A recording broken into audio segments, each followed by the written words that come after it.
Bien, habíamos quedado acá, ¿verdad? Bien, en la última parte, como les habíamos comentado, durante fines del siglo XIX, habíamos visto esta relación hombre y su medio externo.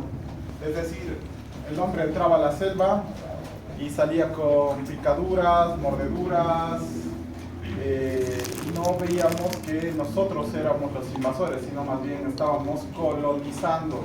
De hecho, hasta ahorita se utiliza mucho la palabra colonizador, no sé si han visto en el trópico, el sindicato de colonizadores, en Vilgarzama, en Puerto, ¿qué se llama? ¿Puerto que estamos allá de Vilgarzama? Puerto Villarreal, correcto. Entonces dice colonizadores, y ahí nos hemos dado cuenta que hemos invadido espacios que no deberían ser aptos para humanos, ¿no? Entonces ahí nos hemos encontrado con muchas enfermedades, por eso sale el nombre ahora. En esta época eran emergentes, en nuestra época actual se llaman reemergentes, ¿no es cierto? Como la leishmaniasis, fiebre amarilla, dengue, la chikungunya. La chikungunya no es nueva tampoco, ya existía hace bastante tiempo, igual más o menos está escrito en el siglo XX. Luego ya teníamos el modelo ecológico, donde ya fuimos pensando que los vectores estaban más bien siendo hostiles porque se sentían atacados, porque nosotros estábamos invadiendo su medio ambiente. Bien, luego vino ya el tema de los campos, de los conceptos de la salud, para resumir todo, donde en el medio ambiente hemos visto todo lo que es la relación física, química, biológica, psicosocial y cultural. Tiene que ver, por supuesto que tiene que ver, ejemplos de la parte cultural. En la India tenemos el río Ganges, donde en el mismo río podemos encontrar varias prácticas culturales, como el de echar a sus muertos, como el entrar a un bautizo para entrar en conexión con sus dioses, ¿verdad? Entonces, en un mismo río prácticamente pasa todo. El estilo de vida tiene mucho que ver con el tema de salud por el tema de la toma de decisiones y los hábitos de vida. Si consideramos que cada uno, por ejemplo, los adolescentes pueden tomar decisiones, porque los organismos internacionales toman de forma muy importante al grupo de adolescentes, porque es uno de los grupos más vulnerables en cuanto a las situaciones socioculturales y familiares, debido a que pueden estar en duda inclusive aspectos sexuales, ¿no es cierto?, de la parte de educación sexual. Y hemos visto que hay ahora nuevas tendencias de que les quieren enseñar educación sexual desde el colegio, a otros inclusive mucho más antes, y todavía nosotros en Latinoamérica somos un poquito más conservadores y decimos, bueno, vamos a enseñarles en la secundaria y todo eso. Pero más allá de ver el tema sexual, creo que es importante enseñarles a decidir, ¿no? Y no que se da la presión. Bueno, pero todo eso está obviamente relacionado también a la parte social. Bien, la parte de biología humana, ya estamos pensando cada vez en lo que es el tema de envejecimiento. Estamos agrupando a las mujeres en edad fértil con mayor énfasis, ahora que estamos hablando en la parte de igualdad de derechos, sobre todo para que tengan un embarazo, no lo voy a decir digno, pero un embarazo que sea por lo menos atendido oportunamente. Para esto, muchas de las señoras que estaban en edad fértil y que estaban trabajando y tenían un seguro, no podían acceder a una consulta de Papá Nicolau, que es lo que necesitamos para la parte preventiva. Y como ustedes saben, en la Caja Nacional, otras cajas, a veces no había espacios. Y eso como que retrasaba que ellas puedan ser atendidas de forma oportuna y preventiva. Entonces, ya desde el 2012 se crea una ley en Bolivia, en esta parte, para la parte preventiva en cuanto a la salud sexual y a la salud de la mujer en sí. Y les dan inclusive a las señoras un día libre remunerado, a las que son dependientes, para que puedan ejercer su derecho a la salud y puedan tener un control del Papa Nicolau, y obviamente si son mayores de 40 años, mamografía o ecografía mamaria, además de lo que necesiten, ¿no? Entonces cada vez vemos que el tema de la biología comienza por esta salud, por el binomio madre-niño, que es muy importante y que es uno de los indicadores relevantes de todo el mundo respecto a la mortalidad materno-infantil. Sistemas de organización de la atención. Bueno, hemos visto que estamos en primer nivel con la prevención. Normalmente la curación y la restauración se hace en segundo nivel, pero esa es la puerta de entrada. Si no tenemos un buen acceso a los servicios de salud, pues no podemos avanzar mucho. Bien, en esta gráfica, más que sobre todo para buscar que un ciclo se complementa, antes estaba, si nos vamos a ver acá, antes está como que todo separado, pero quería mostrarles un poquito de esto. ¿Y por qué está en un círculo? Porque ambas cosas se van complementando, ¿no? O sea, si tú cambias un estilo de vida y, por ejemplo, hablas con una comunidad sobre prácticas saludables, sobre nutrición, sobre alimentos que no sean transgénicos, y se ha visto no ha habido grandes cambios hasta ahorita, pero sí con pequeñas comunidades que han podido lograr, sobre todo exigir también sus centros de salud como parte de políticas de salud, y han generado sistemas culturales y han podido mejorar toda la parte, inclusive la relación con su propio medio ambiente, ¿no? Cada vez este tema de salud se va volviendo mucho más complejo, ¿no? Y hoy en día, esto para el 2010 ya, Solar explica que las determinantes sociales de las desigualdades en salud, o determinantes estructurales como también llama, están relacionadas a las determinantes intermedias, que son las determinantes sociales de la salud. ¿Qué quiere decir eso? Que para realmente tener un impacto en cuanto a la equidad en salud o al bienestar, ¿qué habíamos dicho en la primera clase? ¿Qué es la salud?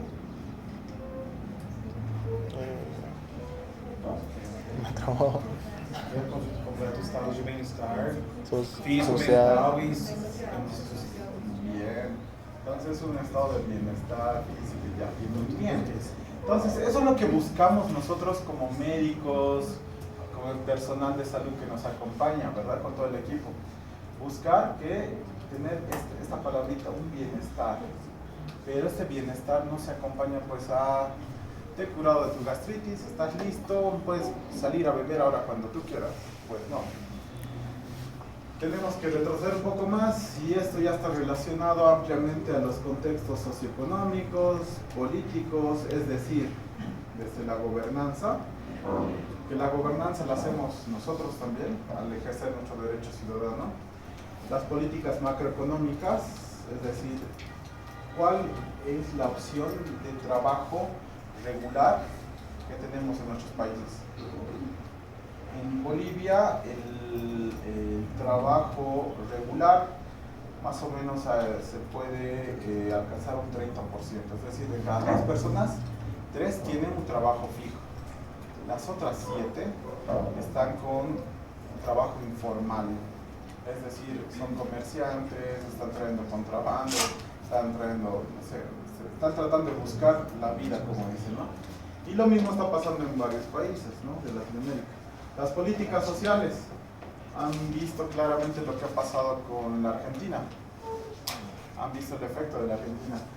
Tenían políticas sociales en cuanto a salud. Ah, pobrecito, no tiene seguro, le daremos un bono. No tienes trabajo, te damos un bono. Ah, has embarazado a tu chica, te damos otro bono. Entonces, la gente ha empezado a esperar los bonos, sentaditos, tranquilos, y que obviamente, ¿de dónde salían los bonos? De los impuestos de los demás contribuyentes. Entonces, obviamente, eso a largo plazo puede ser muy desequilibrante. Por eso es que estas políticas de trabajo, vivienda, políticas agrarias, tienen que ser muy sostenidas y a largo plazo. Si esto falla, obviamente vamos a ir afectando. Vamos a ver cómo es un efecto dominó. Las políticas de salud y educación hemos visto que están directamente proporcionales a lo que es la salud.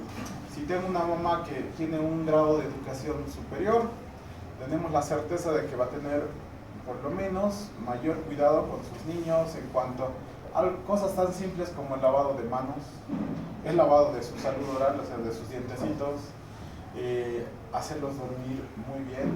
O sea, son pequeñas cositas que influyen en cuanto al desarrollo y crecimiento de los niños, que pueden estar relacionados directamente con la educación.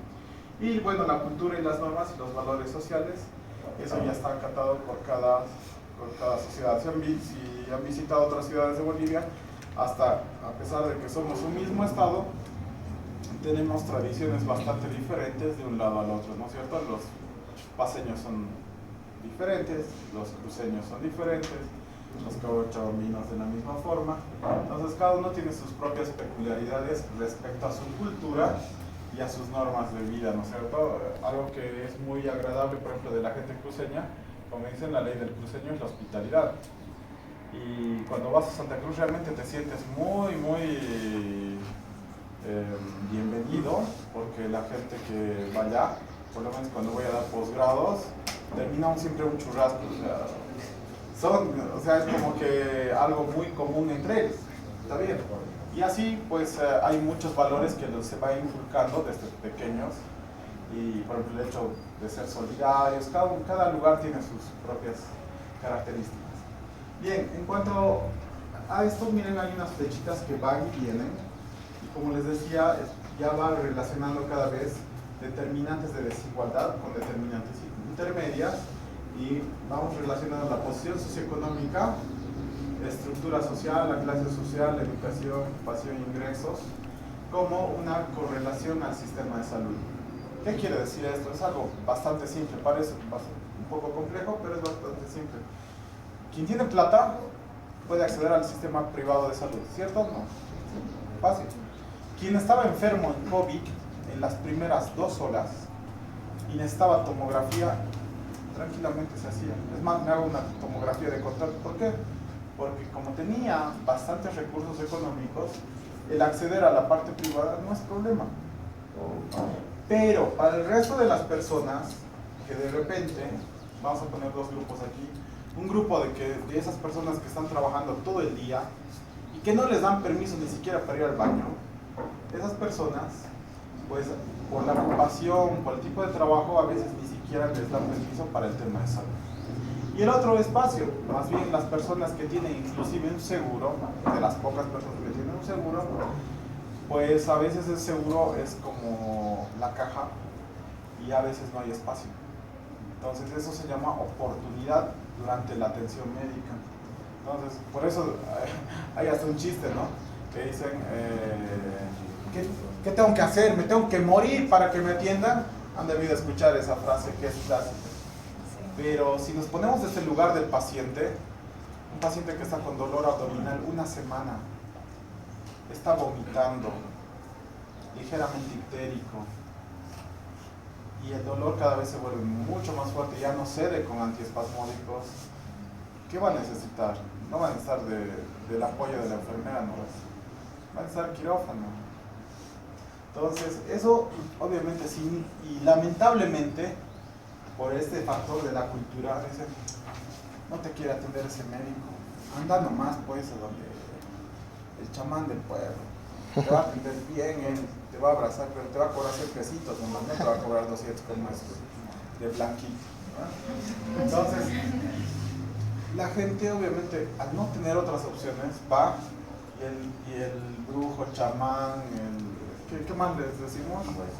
El huesero, el curandero, le da pues lo que también está en su limitado conocimiento.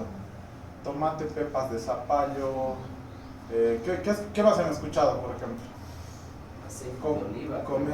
Toma aceite de oliva, por lo menos un vaso con limón. Eucalipto, no sé, eucalipto, hervido. Eucalipto, ¿qué más? Y hay un montón de cosas así, ¿no? Entonces, la gente, por ejemplo, ahí sale, ¿no ve? Lo común, no sé si alguno ha hecho la prueba o han hecho la prueba como ustedes, el tema de que los bebés, ¿no ven? Cólico, ahorita, está llorando, no, nada detiene su cólico, dale matecito de anís estrella. ¿Han escuchado o no? Eso es intoxicante para los bebés. Hay artículos, por si acaso, lo googleamos en Google Académico. Intoxicación por anís estrella, dice, ¿no? Pero es cultural. Porque la abuela le daba eso a su hija y la hija le tiene que hacer caso a su mamá, ¿no? O sea, toma, y los bebés al hospital, nos complican la vida. Bien, y así hay un montón de ejemplos. Por ejemplo, para el accidente ofídico, ¿qué creen que les ponen? ¿Saben qué es el accidente ofídico, no? ¿Qué les ponen? Primero que les hacen torniquete. Llegan con su torniquete de 1 hora y media, lo que tarden en transportar al paciente. Luego les ponen aceite de auto, o perdón, líquido de batería. O sea, imaginad, agarran líquido de batería sobre la piel abierta, el pobre sin anestesia. Otros, o sea, le han recomendado, eso les digo lo que he visto también en el trópico. Le han recomendado que o sea, en otras palabras, la vesícula del, hay un bichito que es como la capibara, pero en chiquitito. ¿Qué se llama? ¿Se acuerdan? El trópico. Como el hochi. Pero el hochi es como un ratoncito chiquito, ¿verdad? No, ese es el chiquito. Ya, pero al final sacan eso, o sea, imagínense buscar la molestia porque no hay mucho de ese bichito. Van a buscarlo, lo matan, lo abren y traen ese juguito pensando de que lo va a curar. Es más, es que llevan el hospital. ¿Lo ven? Entonces, de eso hay mucho. Y estas circunstancias que se dan por esas circunstancias materiales, pues lleva a que hay un desequilibrio en toda esta red, en todo este sistema de salud, ¿no? Los factores psicosociales, el efecto placebo, aunque ustedes no crean, utilizamos muchísimo nosotros. No saben eso, muchísimo. Sobre todo, imagínense, cuando y hagan la prueba a sus novios, novias, cuando les digan, me duele la cabeza, agarran ustedes, sacan vitaminita A, vitaminita E, cápsulas, lo que quieran. Este es el último medicamento que han sacado. ¿Sabes qué? Pagó, te va a hacer bien. Esto, además, ¿sabes cuánto cuesta? 42 bolivianos la tableta. Toma y vas a ver, en media hora vas a estar muy bien. Y después nos ponemos a ver Netflix, ¿te parece? Entonces, así hay un montón de efecto placebo que ustedes pueden utilizar. De verdad sí sirve. Está comprobado el efecto placebo. Entonces, y mucha gente te dice eso, ¿no? Tomate este matecito, te va a sentar bien, que no sé qué. Y a veces hasta, uy, cierto, tienes razón. O como hasta un compañero del hospital me dice, no sabes, ¿qué hago para el hipo? ¿Qué hacen para el hipo? ¿Asustarlo? No asustar. Ahí afuera, ¿no? Licenciada, ¡pum! ¿Qué hacen para el hipo? O sea, el hipo es... Bien, ejercicios de respiración. ¿Qué más? Pueden tomar agua fría. ¿Sí? El hielo, sí, por ejemplo, ¿ves? El hielo es una forma de efecto placebo, pero sirve. Bien, entonces cada uno va adecuando, ¿no? Esas conductas, hábitos a nuestros factores biológicos, que básicamente es el componente principal del sistema de salud. Nosotros como personal de salud, aunque no crean, tenemos también conductas y hábitos. ¿Qué dicen? No sé, ya han hecho turno, ¿no? ¿Vean? ¿Un ratito? No se han quedado a hacer turno. El turno está vacío, no hay nadie. Parece tranquilo. ¿No ven? Entonces, ¿y eso qué es? ¿Creencia? ¿O es realmente van a venir los pacientes? Han dicho que está tranquilo, vamos,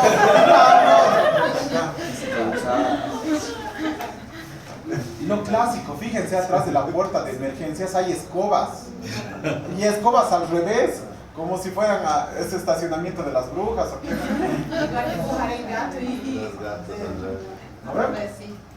Entonces, nosotros, a pesar de que estamos basados en ciencia, también tenemos conductas y hábitos un poco locos, ¿no? Eso de dormir entre 4 en la cama de los internos también es algo raro, ¿no? Eso ya no es normal. Bien.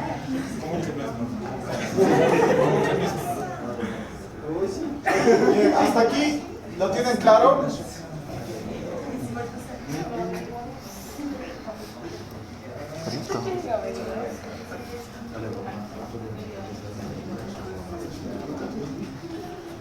Ya entrando al tema de la organización de los servicios de salud, tenemos sistemas locales de salud. Me voy a adelantar un poquito a algunos temas y vamos a hablar sobre los territorios definidos. Cada sistema de salud cuenta con un sistema de red y en el sistema de red tienen limitaciones, así como nosotros tenemos Cochabamba con, ponte, 10.000 kilómetros cuadrados, de aquí hasta aquí, el norte termina acá, el sur termina acá.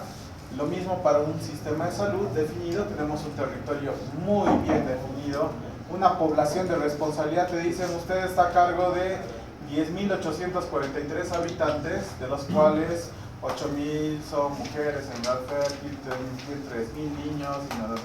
Entonces tenemos una población, esto sería espectacular si realmente el INE, el Instituto Nacional de Estadística, bueno, lo que sí funciona en otros países, nos dieran los datos correctos, ¿no es cierto? Nosotros no estamos tratando de utilizar esos datos en base a supuestos.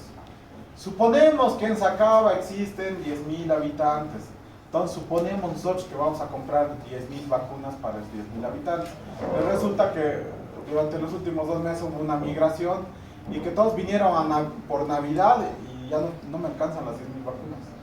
Necesito 15.000 vacunas. Entonces, esto es uno de los principales problemas en cuanto a los territorios. Las redes de salud de servicios tienen por lo menos al menos 2 niveles de gestión.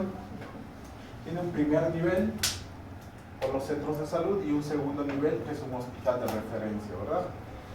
Tiene que tener participación comunitaria, por lo menos en Bolivia está descrito así, tanto en la Constitución Política del Estado como en la normativa SAPSI, ¿no? Que es la Salud Familiar, Comunitaria e Intercultural. Se aplica la estrategia APS. ¿Cómo nació el APS, la Atención Primaria en Salud? ¿Quién se acuerda de eso? ¿No se acuerdan? Salud Pública de Epidemia. Oye, has pasado hace 2 años, creo. No, 4. Del Almata, ¿se acuerdan? De Ottawa, del 71. ¿No? Bien. Son las cumbres de salud que se han realizado. Sí, fue una de las primeras cumbres en salud que organizó la Organización Panamericana de la Salud, en este caso. Decían, ¿qué hacemos con la gente? Hay que atenderla. Y había otros estados que decían, no, pues solamente hay que operarlos cuando realmente estén por morir. Y ahí hubo un consenso de que ya pues, los atenderemos nomás, por favor. Entonces nació con el Almata el tema de atención primaria en salud, donde dicen que nosotros deberíamos estar siempre velando por la salud de una comunidad específica. Y eso es lo que actualmente básicamente hacemos. Ventajas de la red, que tenemos una respuesta coherente del sistema, disminuye costos institucionales, es decir, si no tuviéramos una red, pasaría lo que ha pasado hasta hace un par de años todavía, hasta que los complejos hospitalarios bien más han puesto así. ¿Qué me estás mandando? ¿Amenaza de aborto? Entonces, llegó un momento donde dijo, no te voy a aceptar cualquier cosa. Y los pacientes iban. Me han dicho que el mejor neumólogo está aquí, doctorcito, dice que usted es muy bueno, por favor atiéndame. Yo soy bueno, no, yo no, estoy yendo a tomar café. Entonces, yo no trabajo, básicamente. Entonces hay gente que sobresaturaba el sistema de especialidades. Y hoy en día, obviamente, les obligan los municipios a ser atendidos en sus municipios.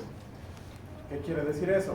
Si les toca, qué sé yo, el trópico, Chapare, ustedes tienen que atender a sus pacientes en Chapare y solamente derivarlos al hospital, al materno infantil, por ejemplo, cuando sea un caso realmente complicado. ¿Qué te digo? Cuatrillizos. Cuatrillizos, necesitas 4 ginecólogos, 4 pediatras, además que sean neonatólogos, porque seguramente se van a adelantar. Y voy a necesitar enfermeros, o sea, un quirófano así con 50 personas, ¿no? Y además un equipo bien entrenado, no internos así de la cabeza. Entonces necesitamos gente que nos pueda disminuir costos respecto a sus traslados del paciente, la oportunidad, la distancia y sobre todo la coherencia técnica en la atención. Disminuye costos a los usuarios, obviamente, porque hay gente, les comentaba antes, que fácil se trasladaba a poblaciones que venían de 3, 4, 5 o más horas. Por ejemplo, hay una población aquí en Cochabamba que está, si no me equivoco, a 8 horas o más. Entonces, y además que no hay buses en todo horario. Creo que sale un bus los días miércoles y los días sábados. Si no sales entre esos 2 días, no sales del pueblo. O sea, todavía pasa eso, ¿no? Costos de transporte, sí. Y mejora la calidad del servicio, que sean atendidos en la red también. Y bueno, eso es lo que normalmente se ha buscado con el tema político. Digo político porque desde varias corrientes se han buscado tratar a los pacientes con justicia y equidad social. Y hasta es muy poético que lo diga así la Constitución, pero lamentablemente no se cumple, ¿verdad? Las desventajas que requiere que el usuario sepa de sus derechos, sepa de su educación, y esto es un conflicto, porque hemos revisado, por ejemplo, sus exámenes de ustedes, su examen diagnóstico, y 0% sabe qué es la ley 3131. ¿Y por qué hemos preguntado eso? Porque es la ley base para el ejercicio médico profesional en Bolivia. Y si ustedes no saben de eso, o sea, ustedes pueden ser los más vulnerables en su año de internado, porque ustedes también tienen derechos, aunque no parezcan, tienen derechos. De verdad. Y tenemos una normativa del CRIDAI, del Comité Regional, donde dice allí, así literalmente, derechos del médico interno, obligaciones, no beber, no dormir en una misma cama más de 4, y otras cosas similares, no beber en la guardia por si acaso, no beber con los pacientes. Pero bueno, como la Constitución también hay cosas que tampoco se cumplen. ¿Exige capacitación del prestador? Sí. No sé si les ha pasado aquí, en especial a los extranjeros, que los policías empiezan a como que acosarlos. ¿Dónde está su licencia de conducir? ¿Su casco? Pero pasa un boliviano y sin casco. Claro, pero es que todos, dime, ¿en Brasil puedes manejar sin casco? No. Oh, ves un policía y te estás, como dice la palabra técnica, miccionando. Entonces, ahí no hay forma de andar sin casco. A ver, ¿hay forma de andar sin cinturón de seguridad en los autos? No. Porque ya recibes directamente tu multa, y lo mismo pasa con muchos países, excepto Perú. Mentira, estamos muy igual. Perú, Ecuador, estamos por ahí. Entonces, pero de verdad, algo que he visto en Brasil, aquí nadie maneja sin casco, y eso es muy bueno, a pesar del calor, que están muriendo de calor. Entonces tiene que ver también con este tema de ser, no solamente de conocer tus derechos, sino tus obligaciones. Veamos, el médico también, les decía el ejemplo de los cascos, porque se me venía a la mente el tema del SOAT. ¿Saben qué es el SOAT? Que van a tener. ¿Pero qué es el SOAT? Diles pues. ¿Qué es? Un seguro. ¿Qué significa SOAT? Seguro obligatorio contra accidentes. ¿De? Correcto. Entonces el SOAT, que por si acaso tampoco no han sido una genialidad los del ministerio han dicho, uy, crearemos un seguro para... No, este seguro venía inclusive ya con ejemplo de Canadá, de Francia, que han sido los primeros en crear este seguro para los accidentes de tránsito. Llegan médicos donde ya tienen 2 años de experiencia. Doctor, atiende hasta el caso de SWAT. Básicamente, ¿qué es SWAT? No saben que tienen que denunciar a tránsito, que tienen que requerir un informe, o sea, y en algunos casos todavía se prestan a modificar informes junto con personas que hacen cosas malas, ¿no? Entonces, hay que tener mucho cuidado, por eso les decía que es muy importante que ustedes, en el momento que atiendan SWAT, porque pueden atender en el sistema público, ¿se atiende SWAT? ¿En Univalle atiende SWAT? ¿Sí o no? No, es privado. Es privado. ¿Es privado? No. ¿No? ¿Por qué no? Pues sí. Todas las instituciones de salud con capacidad resolutiva tienen la obligación, y eso también les sirve a ustedes, tienen accidente de tránsito y ustedes no confían, los van a llevar al bien más. O sea, si ustedes deciden, además, no, quiero irme a la clínica Los Ángeles, no estoy haciendo propaganda por si acaso, quiero irme a la clínica Los Ángeles, ¿puedo irme? Sí, te puedo decir, porque hasta los que te transportan, no voy a darle, ustedes ya se darán cuenta quiénes son, te pueden llevar a donde ellos quieran. Pero te cobran. Porque, claro, correcto, porque reciben seguramente un estímulo, pero ustedes pueden decidir, si ustedes son los del accidente o están involucrados, vamos a llegar a la clínica. Obviamente hay una cobertura, hay un monto de dinero que gastar. Fuera de esa cobertura ustedes pagan, pero ya asumen la calidad de la atención. Bien, ¿existe planificación de la demanda? ¿Cómo planificamos la demanda? ¿Cómo sé que en Punata, el hospital Manuel Asensio Villarroel de Punata va a atender 200 partos,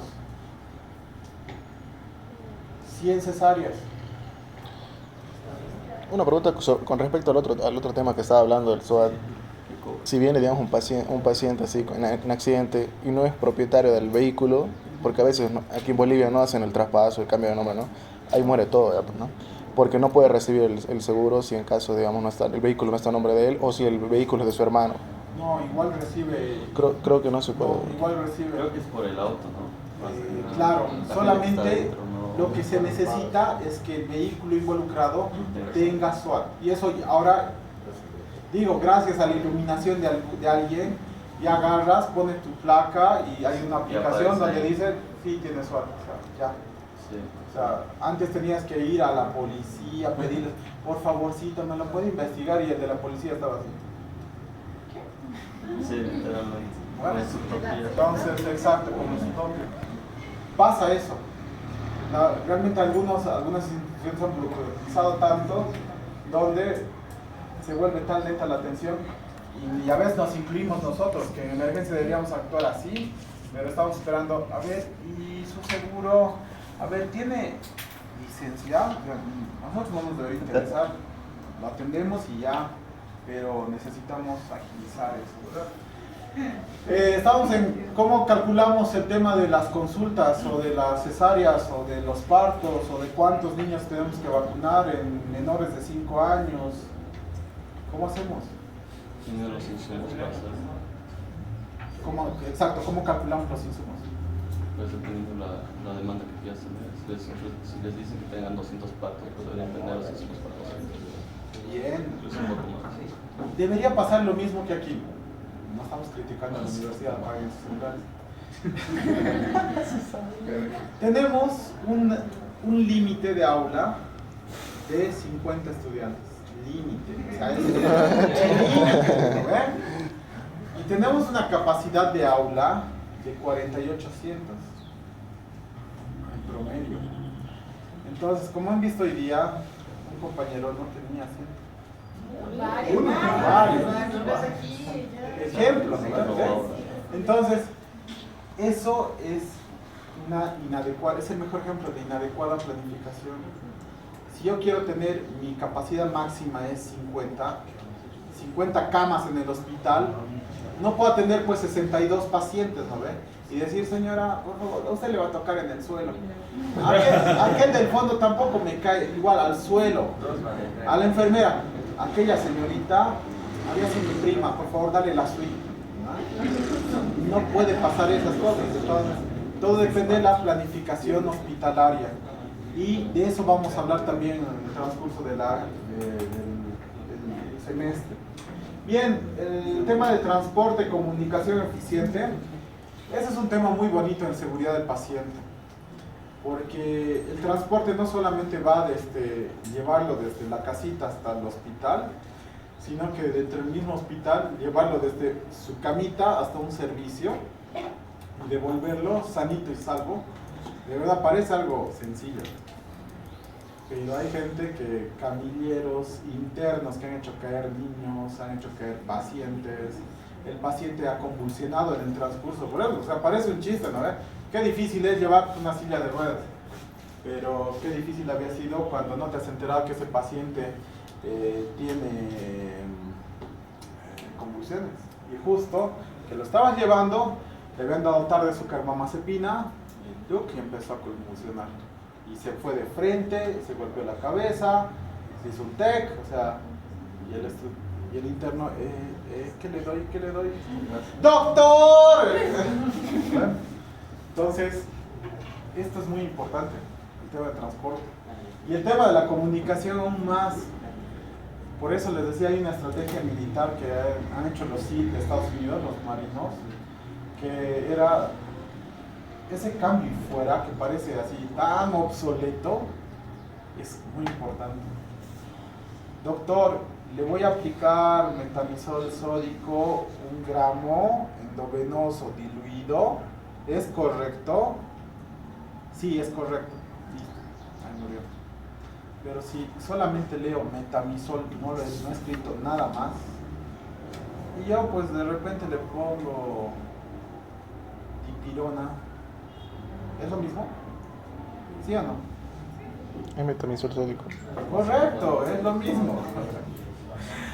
Entonces, y de repente le pongo intramuscular porque así me ha enseñado mi profesora de farmacología y voy en contra de una indicación. De verdad, son cositas tan sencillas que parecen que no ocurren, pero es lo más frecuente. La enfermera le ha dado, se ha confundido, en vez de darle cotrimoxazol, le ha dado cotrimazol.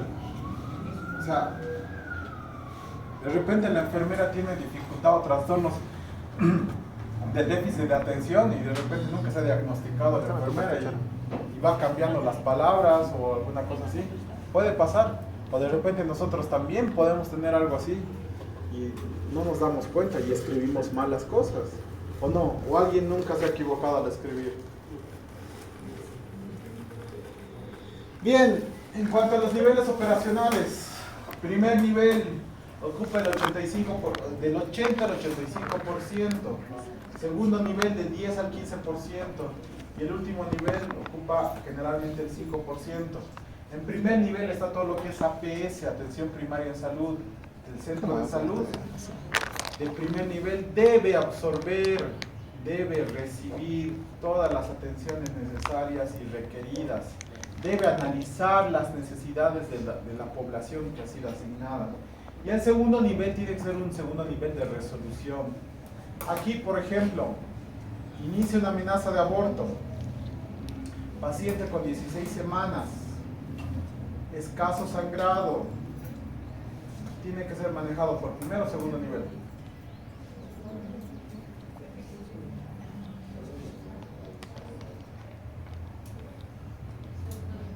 ¿Por qué?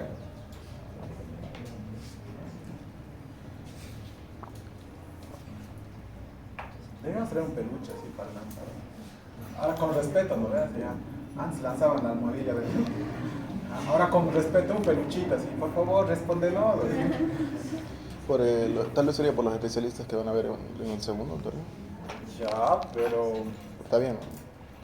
No, pero es que una amenaza de aborto no complicada como la que he explicado, está con escaso sangrado, 16 semanas, Es una paciente joven de 24 años.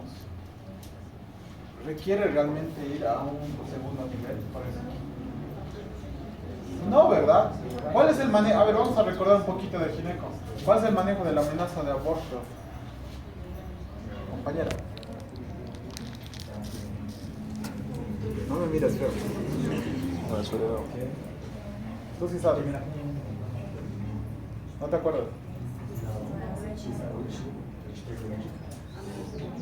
Las compañeras, las flores del fondo. ¿Alguna? ¿Todavía no se han embarazado? ¿No? A veces uno puede también ver sus quejas por experiencia, ¿no? ¿Nada?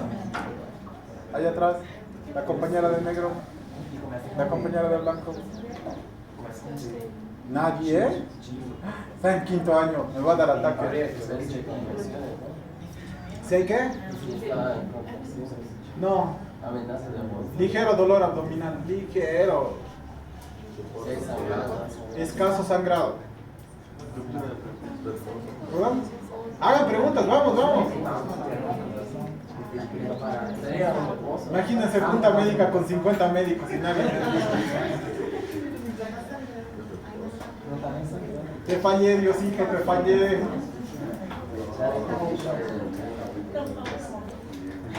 ¿Qué hacemos? Compañera, grabate, tu deshonra.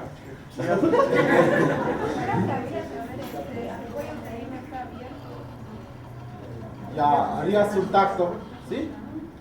¿Y verías el cervix? No. Depende si va a salir mucha sangre. Pero te está diciendo que tienes casos sangrados. Entonces, ¿qué haces?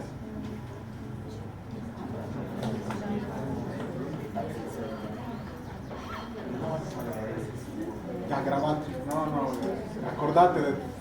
Ahora vos, comenzaremos contigo.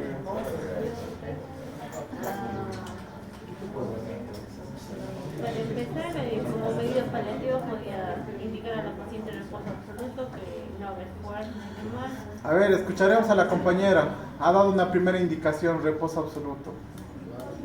¿Qué más? Y como estudio, doctor, laboratorio, le puedo pedir un examen general de orina, porque generalmente la infección urinaria induce amenaza de aborto. Muy bien, examen general de orina. ¿Qué más? Vamos a preguntarle algo más así, certero. ¿Quién es el agente patogénico que está presente en más del 80% de las infecciones urinarias? ¿Qué es la E? ¿Qué tipo de cepa, ve? Pero hay cepas, claro. No, vamos, sí, ya está bien. ¿Qué más? Una ecografía, doctor, para ver la estabilidad fetal. Les voy a dar un dato más. Tiene 16 semanas, 24 años. Recién se ha enterado por una farmacia de que está embarazada hace una semana. ¿Ya? O sea, no le estaba bajando y pasó por una farmacia y justo se ha hecho una pruebita de embarazo. ¡Oh! Está embarazada. Entonces, ahora está con un poquito, como les digo, un escaso sangrado. Está manchando el calzoncito, nada más. Y se acerca al centro de salud de primer nivel, la atienden. Ahora estamos viendo qué es lo que hace. Entonces, ya le ha dicho reposo, si no te mueves. 2, examen general de orina. Ahora, ¿qué más le pides? Ecografía. ¿Qué tipo de ecografía? 16 semanas, ¿no? Levanten la mano si le quieren apoyar, está bien, no es examen.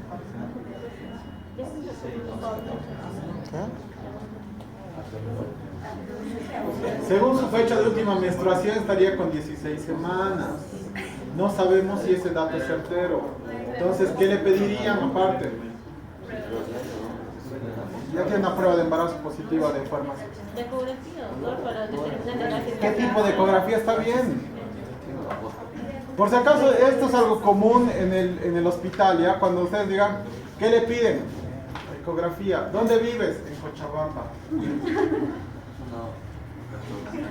O sea, si ustedes tienen que decir, pues vivo en la calle Juan de la Rosa, esquina Libertador. Ahí en la esquina hay un edificio, ahí vivo. Eso es certeza. Ustedes tienen que decir qué tipo de ecografía.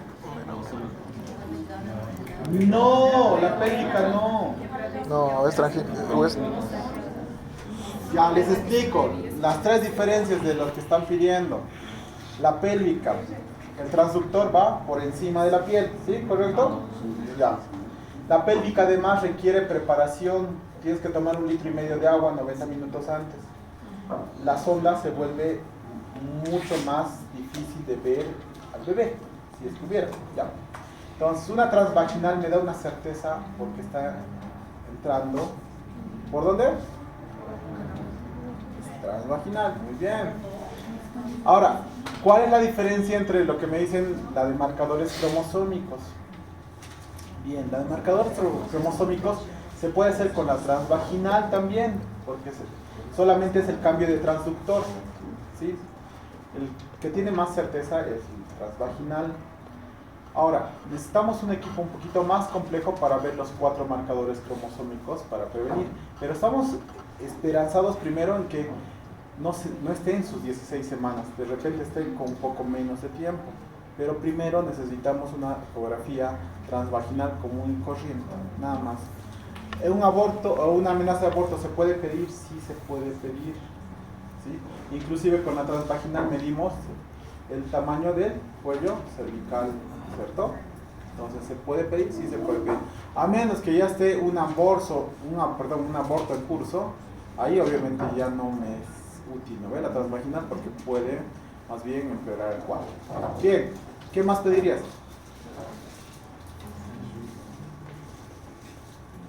Han llevado a gineco, ¿verdad? Pero están llevando ya a gineco segundos, cuartos. ¿Por qué les hago preguntas de este tipo? Porque en primer nivel ustedes van a hacer el control prenatal. O sea, es lo más común y lo más corriente, por si acaso.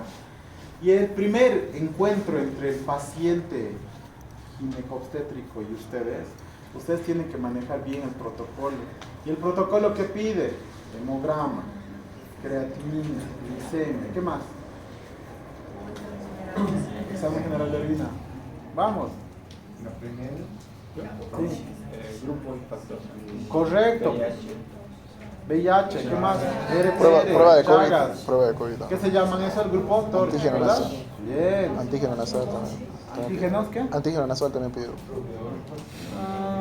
No está dentro del protocolo ahorita. Sí, se han estado pidiendo por gana y gusto de los ginecólogos que tiene COVID. No. Llévalo a otro hospital. Ha pasado también eso, ¿no? Pero bueno, no está bien. O sea, ustedes, medida de barrera, no se van a sacar su barbijo para tener pacientes, ¿no? Entonces, se supone que tienen que tener cuidado con todo. ¿Qué más? El tiempo de coagulación, tiempo de tomar. No está entrando todavía quirófano. Bueno, ya dijo examen general de orina y ecografía, ¿no? ¿Le pedirían copro? ¿Por qué no? Recuerden que este primer nivel no está aquí en la ciudad, es normalmente en lugares más alejados. Eso lo ven, están ustedes facultados y con el criterio de ver si es necesario. Por ejemplo, si es un paciente de provincia, revisan antecedentes familiares, hay riesgo, tiene muchos perritos. ¿Cuál es el principal parásito que hoy en día está circulando en los perritos? Perritos, sí. Para todos los amantes de los perritos, ¿cómo es? También tienen que saber. Blastocystis homini. ¿Qué es gato? ¿Qué transmite el gato? Muy bien. Los gatitos bebés, ¿no? Sobre todo. Bien. Entonces, ya, no estamos discutiendo control prenatal, solamente era para dar un pequeño ejemplo, ¿ya? Pero eso es lo importante. Que el primer nivel pueda resolver. Y en este caso, este paciente que está con escaso sangrado, le hemos dicho que le daríamos un propinoxato. Le puedo dar, ¿qué más? Progesterona, si tengo el alcance, ya está en el diname. Y reposo. Y tranquilamente le hago control en unos 2 días, vuelvo a ver si está sangrando más y ahí sí me tengo que percatar, ¿no ves? Señora, ha aumentado el sangrado, de repente les dice no y tú ves, pero señora, se está mojando. No. Entonces, tenemos que tener mucho cuidado con estos pacientes, ¿sí? Recuerden, ya no es solo una vida, es un binomio, ¿verdad? Cualquier tipo de pacientes tienen que tener. Por eso, si estos de aquí, internos, médicos, hicieran bien su trabajo, nos disminuiría el trabajo aquí y sobre todo aquí. Es una cadena. Por eso es que yo insisto mucho que los médicos generales tienen que salir muy bien capacitados, pero muy bien capacitados para resolver esto. Nada más que esto, no les digo que hagan una cirugía, hagan esto. ¿Vale? Bien, estamos en el tiempo. Niveles de gestión, unos niveles de operatividad y otros son los niveles de gestión. Por donde quieran ir, ministerio a nivel nacional, sedes en Bolivia, Servicio Departamental de Salud a nivel departamental y ahora se añaden los recursos de la gobernación, ¿verdad? Que estarían aquí. Estos dos entran en vigencia y en coordinación, el CEDES y la Secretaría de Salud de la Gobernación. ¿Por qué? Porque estos recursos de ambos van a las gerencias de redes.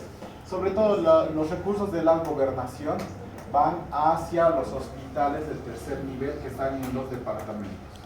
Los CEDES controlan a todo lo que es primer y segundo nivel de todos los municipios. Y la gerencia de red es de tipo municipal. Más abajo vemos el área local de salud y obviamente el área comunitaria, que tenemos inclusive postas de salud, aquellos lugares olvidados donde hay solamente una mesita y una camilla y que a veces hay ni siquiera hay una enfermera, es un auxiliar de enfermería, no hay médico ni nada. Pero estos son los niveles que van recibiendo tanto recursos hacia abajo como información hacia arriba. ¿Por qué? Porque si esta auxiliar de enfermería no hace un buen... ¿Qué es lo que les pedimos a los centros de salud y a las postas o a los centros de salud de primer nivel? Que hagan una buena ficha epidemiológica. Por eso les digo, los niveles de información son hacia arriba. Si hacen una buena ficha epidemiológica, voy a poner de ejemplo un ratito aquí a la compañera. La compañera se iba a comprar a la tienda sus palitos de Tarwi, que son muy saludables, por cierto. No solamente son carbohidratos, por si acaso. Se iba a comprar y le mordió un perro. El perro es desconocido. Y el perro se ha escapado. ¿Qué hacemos con la compañera? ¿Se acuerdan de la rabia? Hay que hacer no.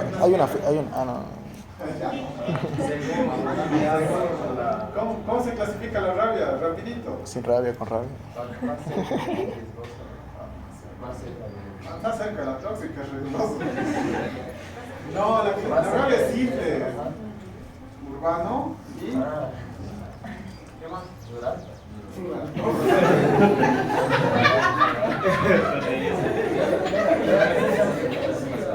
Ya, mejor lo dejamos. Por zona anatómica sí está bien el tema del tipo de mordedura. Más del 99% de los casos de rabia está dado solamente por los perros, ¿ya?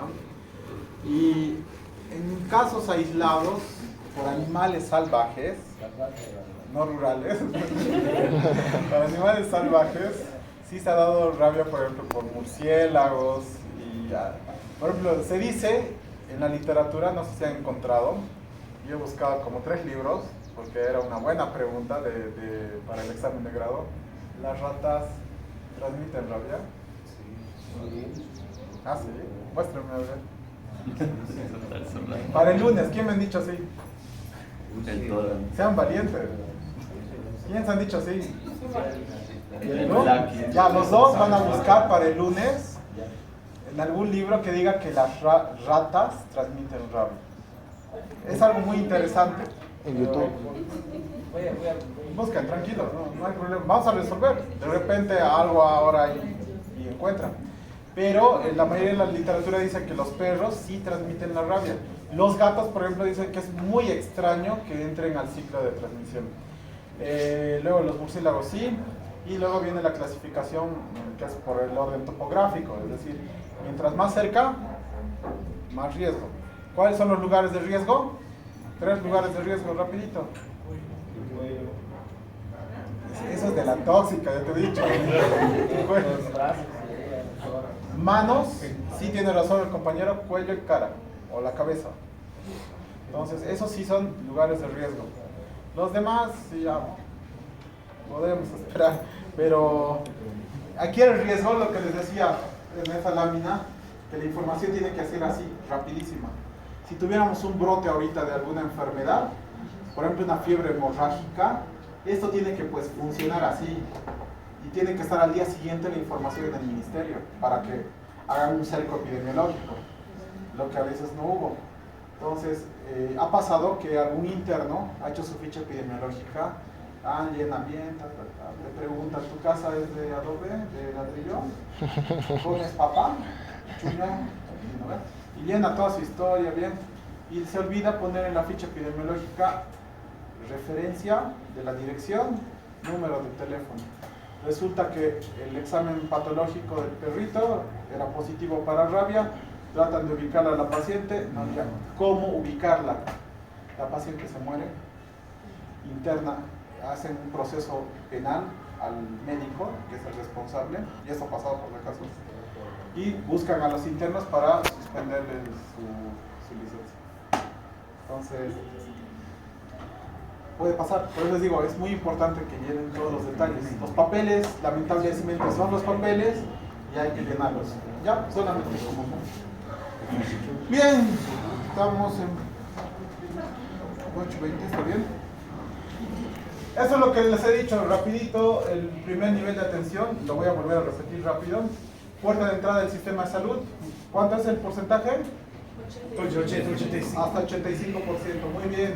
Atención primaria en salud, tiene que tener todo lo básico.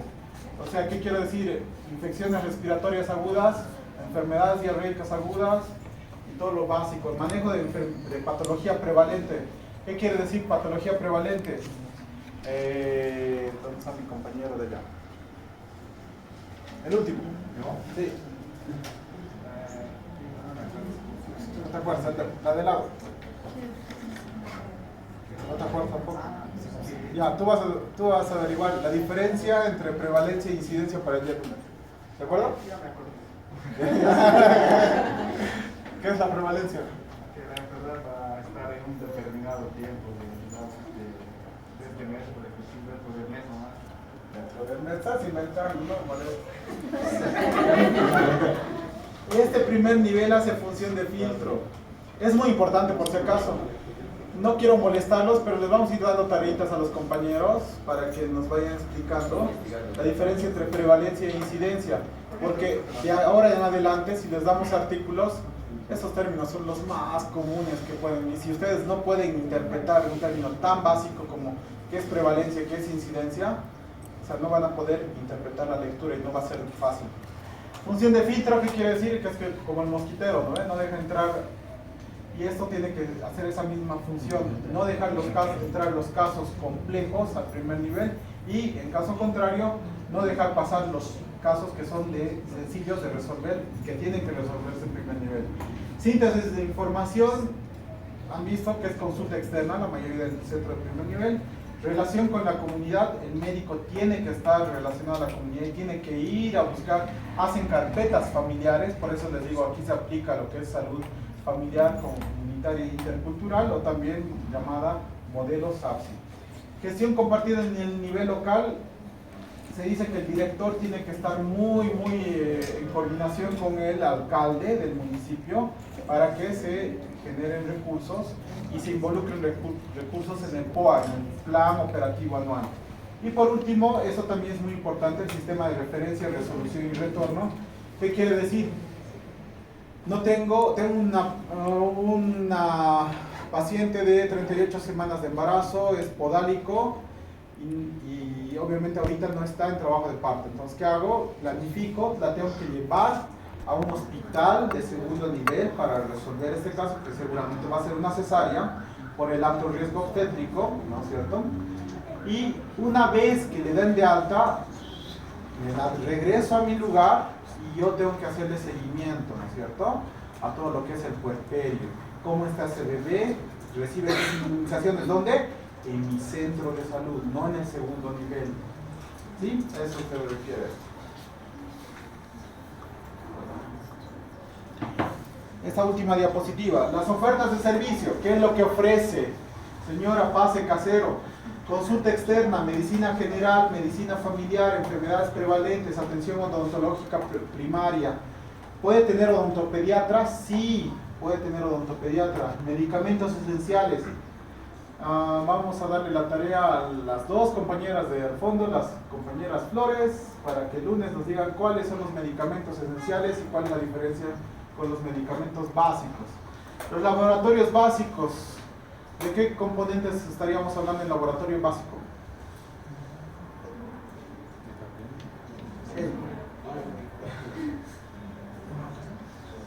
¿Qué es lo que podríamos hacer? ¿Han entrado al laboratorio alguna vez?